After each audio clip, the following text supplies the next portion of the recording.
बिस्मिल्लाहिर्रहमानिर्रहीम। अस्सलाम वालेकुम। कैसे हैं आप सब? उम्मीद करती हूँ आप सब बिल्कुल ठीक होंगे। आज की वीडियो क्लास 8 की जनरल साइंस के ऊपर है और आज की वीडियो के अंदर हम बेसिकली आपके साथ शेयर करने जा रहे हैं unit number 11 technology in everyday life. इसकी जो एक्सरसाइज का सॉल्यूशन था उसके लॉन्ग क्वेश्चन हमारे रह गए थे, ये लॉन्ग क्वेश्चन सॉल्व करेंगे और फिर इंशाल्लाह ऑनवर्ड जो है ना इस लेसन की रीडिंग भी आपके साथ शेयर की जाएगी।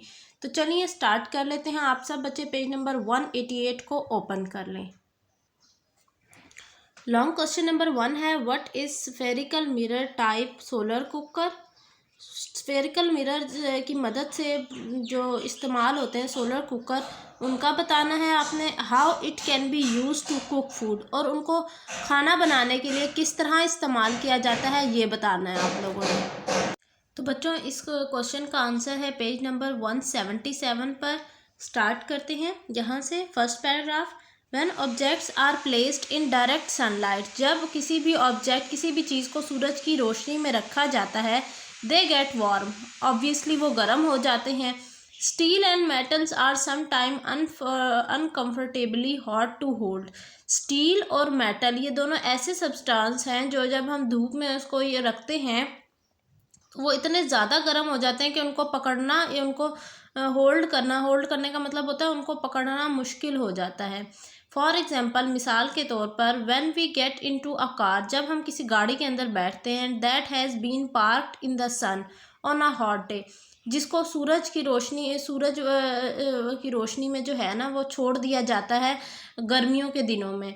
We notice that the metal part of the seat belt, हम ये चीज़ देखते हैं, महसूस करते हैं कि जो सीट बेल्ट का मेटल वाला हिस्सा है, बकल्स फील वेरी हॉट, जो सीट बेल्ट के जो बकल्स हैं जहाँ से उसको ब्लॉक किया जाता है वहाँ पर बहुत ज़्यादा हमें गर्म महसूस होता है, यानी वो बहुत ज़्यादा हीट अप हो जाता है। The same principle can be employed to cook food, यही सेम अमल जो है ना किया जाता है खाना बनाने के लिए। फिर आप आगे नेक्स्ट पैराग्राफ हेडिंग देंगे। अच्छा, यहाँ तक आपने कोई हेडिंग नहीं देनी, सिंपल लिखना है सोलर कुकर। यहाँ से आपने हेडिंग देनी है कनकेव मिरर की। Concave mirror are the mirrors for which the inside surface of the spherical section is more made reflecting.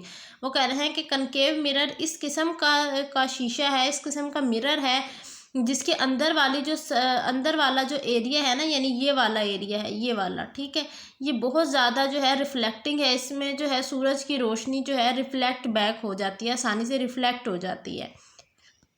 बस आपने यहाँ तक लिखना है कनकेव मिरर का। नेक्स्ट पेज ओपन करेंगे, पेज नंबर 178, और इसमें ये जो इसका फिनोमेना लिखा हुआ है ना खाना बनाने का, ये आपने फर्स्ट ये वाला पैराग्राफ ये लिखना है और साथ ये वाली फिगर या ये वाली, इनमें से कोई एक फिगर ड्रॉ करनी है। लिखना स्टार्ट करेंगे यहाँ से। By using concave mirror we can direct the energy in sunlight to a single point. This reflected light is very powerful because it carries a lot of thermal energy. Solar cookers are the one of the simplest utensil कहते हैं बर्तन को, use to cook food. It direct the sunlight to cooking spot at the focal length of concave mirror. Since it does not use fire and is environment friendly as it does not consume any fuel. It harness the power of the sun to cook food. यहाँ तक आप इसको write down करेंगे। ये था जी आपका question number 1। अब question number 2 की तरफ चलते हैं। What is wind turbine? How it is used to produce electricity? Wind turbine क्या है और वो बिजली बनाने के अमल में कैसे मदद करता है, जब बिजली उससे कैसे बनती है। तो इसका आंसर बच्चों आपको पेज नंबर 188 पे मिलेगा। डिजाइनिंग अ विंड टर्बाइन, ये वाला आपने यहाँ से करना है। यहाँ से स्टार्ट करेंगे सेकंड पैसेज से। आप अगर ज़्यादा डिटेल करना चाहते हैं तो आप फर्स्ट पैसेज की सेकंड लाइन से स्टार्ट कर सकते हैं। Wind can move things around and carries energy. Can we convert this energy into electrical energy. ये वाली लाइन आप नहीं लिखेंगे, आप सिर्फ लिखेंगे ये वाली एक लाइन। मैं आपको मार्क भी कर देती हूँ, ये वाली लाइन आपने सिर्फ इसमें लिखनी है, नीचे वाली लाइन आपने नहीं राइट डाउन करनी।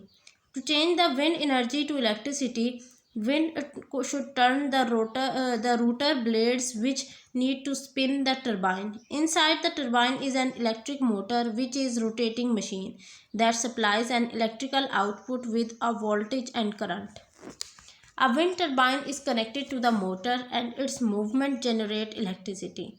You can measure how much electricity voltage is produced with a voltmeter. So what does a wind turbine work best? The power produced by wind turbine depends on elevation, wind energy, wind speed, air and temperature.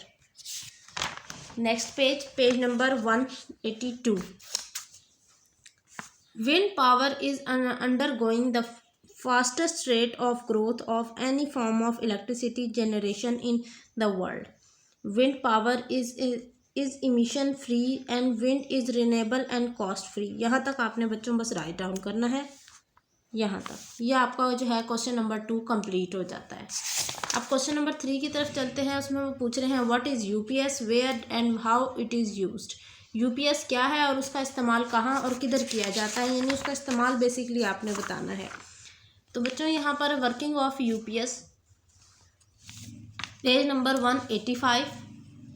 UPS stands for uninterruptible power supply. It is also known as battery backup and produces backup power when your regular power source fails or voltage drop to an unacceptable level. A UPS allows for the safe ordinary shutdown of the computer and other equipment connected. The size and design of the UPS determines how long it will supply power. UPS uses battery to control interpretation in power supply. It detects slow or reduction in the primary power source. The control is transferred to the batteries and DC voltage in batteries is converted to AC using an inverter for the devices that run using AC. तो बच्चों यहाँ तक हो गया। फिर उसके बाद next इसमें अभी नीचे पैराग्राफ बाकी है वर्किंग में। Plug the charger into the wall and power it on. Make sure it begin a proper charge circle and make sure the inverter is powered off. Attach and test the inverter if it is separate from the charger. Hook up the cable to the batteries noticing polarity. Turn the inverter on and test it with some suitable AC load. Take a UPS system and connect it with a bulb as load. After charging for some time, turn off the power to the UPS. The light will continue glowing. यहाँ तक बच्चों आपका ये answer complete होता है question number 3 का। और इस तरह करके हमारी जो एक्सरसाइज है वो कंप्लीट हो गई है। लॉन्ग क्वेश्चन भी हो गए हैं और शॉर्ट क्वेश्चन मैंने आपके साथ पिछली वीडियो में शेयर कर दिए थे। इंशाल्लाह मिलूंगी नेक्स्ट वीडियो में। अपना बहुत सारा ख्याल रखिएगा। अल्लाह हाफिज़।